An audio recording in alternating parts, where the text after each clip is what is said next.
क्या NEET 2025 tough होने वाला है?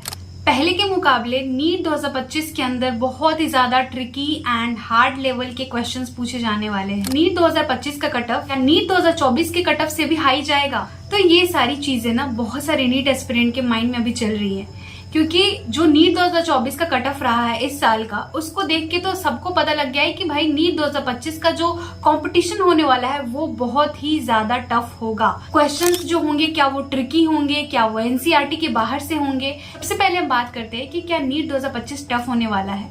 तो देखो, मैं या फिर कोई भी इंसान ये अभी नहीं बता सकता है कि क्या नीट 2025 टफ होगा या नहीं होगा। टफ इन द सेंस कि क्या जो क्वेश्चंस होंगे वो ट्रिकी होंगे, एनसीईआरटी के बाहर से भी क्वेश्चंस पूछे जाएंगे।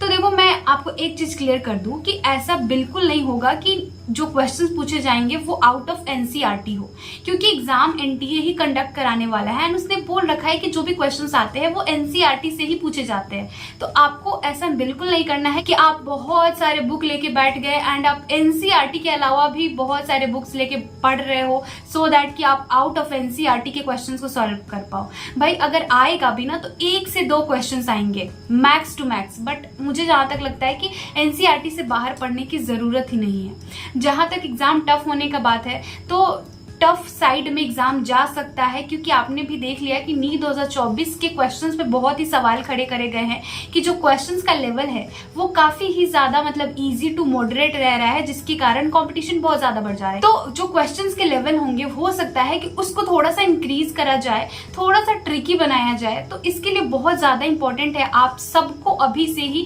ढेर सारा क्वेश्चंस लगाना है एंड मल्टीपल टाइप्स के क्वेश्चन सॉल्व करने हैं, मतलब डिफरेंट टाइप के क्वेश्चन हो, जिससे कि आप पहले से ही जो नीट एग्जाम में क्वेश्चन पूछे जाने वाले हैं उसके लिए आप अभी से ही रेडी रहो। क्वेश्चन सॉल्व करने के लिए अगर अभी तक आपने कोई भी अच्छी बुक नहीं ली है जिसमें ढेर सारे क्वेश्चंस हो, डिफरेंट टाइप के क्वेश्चंस हो, अलग अलग तरीके के, जैसे कि नीट एग्जाम में आ रहे हैं, तो आपको बुक ले लेनी है। क्वेश्चन प्रैक्टिस करने के लिए तुम एमटीजी की फिंगर टिप्स बुक ले सकते हो जो फुल्ली एनसीईआरटी बेस्ड होती है।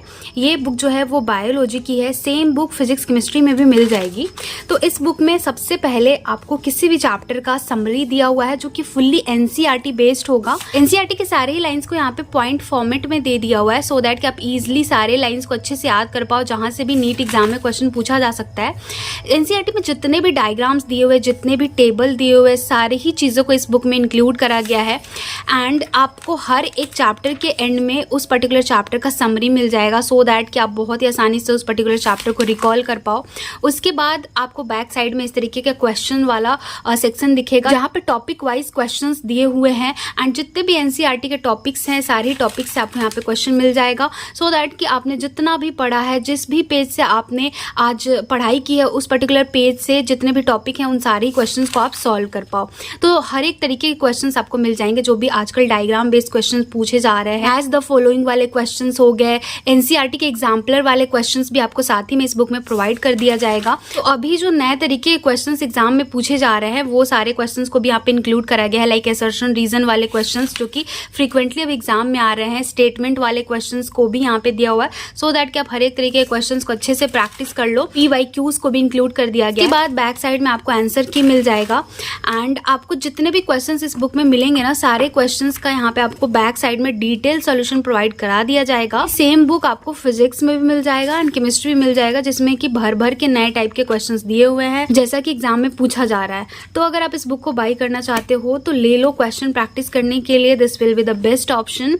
एंड यहाँ पे आपको एक क्यूआर कोड मिलेगा, इस क्यूआर कोड को स्कैन करके आप यहाँ पे अचीवर पैकेज का भी एक्सेस पा सकते हो। तो इस बुक को लेने के लिए आपको लिंक मिल जाएगा डिस्क्रिप्शन बॉक्स में, go and check it out. दूसरी बात ये है कि कंपटीशन इसलिए भी टफ हो सकता है क्योंकि जो एस्पिरेंट्स के नंबर है वो काफी ही ज्यादा इंक्रीज हुए हैं। 25, 26, 27 लाख बच्चे नीट का फॉर्म भर रहे हैं एंड नीट 2025 में ये भी हो सकता है कि वो नंबर है ना 26-27 लाख से बढ़ के 28-29 लाख भी पहुंच जाए। ठीक है, तो ये जो नंबर है इसके कारण भी कंपटीशन कहीं ना कहीं बढ़ रहा है एंड मैं आपको ये बोलूंगी कि देखो, आप अपने तरफ से सेफ रहना चाहते हो तो आप अपना जो एक स्कोर है ना वो 650 660 के ऊपर रखो, क्योंकि इस बार जो जनरल कैटेगरी के स्टूडेंट है उनको 650 के नीचे कॉलेज नहीं मिलने वाला है। तो जो भी जनरल कैटेगरी के स्टूडेंट है वो अपना टारगेट कम से कम 660 670 के आसपास रखो, तभी जाके आप कहीं ना कहीं सेफ जोन में रहोगे अगले साल नीट 2025 में। तो इसके लिए क्या करना, अभी से ही बहुत सारे टेस्ट लगाओ। टेस्ट से आपको पता लगेगा कि आप कहाँ लाई कर रहे हो, कितने मार्क्स आपको आ रहे हैं, कौन से वीक एरियाज है जहां पे आपको और काम करने की जरूरत है, सो दैट कि आप हर एक अपने मतलब जो भी आपका वीक एरिया है ना उसको बहुत अच्छे से मजबूत बना पाओ।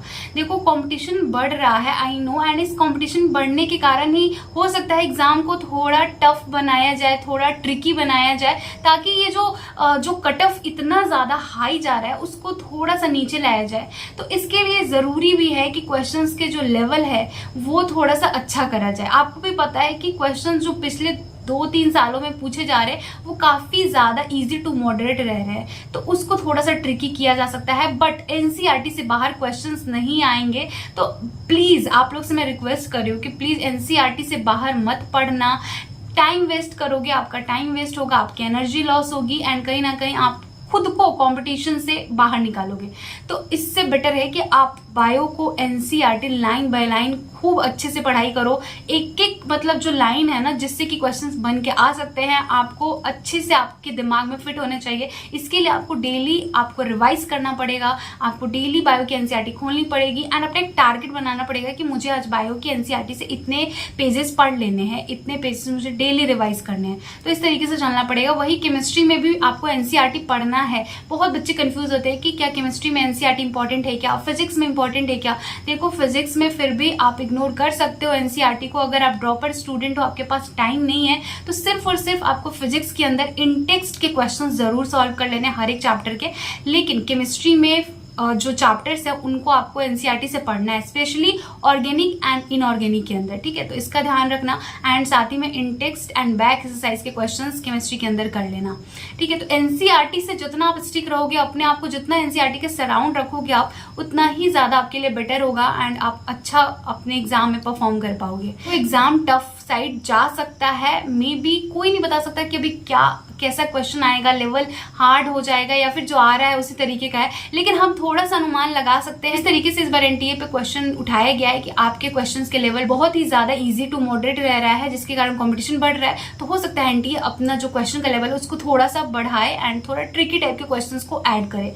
तो इसको ध्यान में रखते हुए आपको उस तरीके की अपनी प्रिपरेशन को अभी से ही बनानी है, एंड हो सके तो जितना हो सके आप अच्छे क्वेश्चंस को सॉल्व करो, एंड उस तरीके का माइंडसेट अभी से ही बिल्ड करना है, सो दैट कि बाद में जब एग्जाम में वैसे क्वेश्चंस आ जाए तो आप एकदम से उसको देख के डर ना जाओ कि भाई कैसा क्वेश्चन आ गया है, ठीक है। तो इस तरीके का माइंडसेट बनाओ, डेली क्वेश्चन प्रैक्टिस करो, टेस्ट जितना हो सकता है उतना लगाओ, अपनी प्रिपरेशन को खूब मजबूत बनाने की कोशिश करो अपने एंड से। So wish you all the best, and कुछ और पूछना चाहते होगे तो नीचे कॉमेंट सेक्शन में पूछना। Thank you so much for watching this video.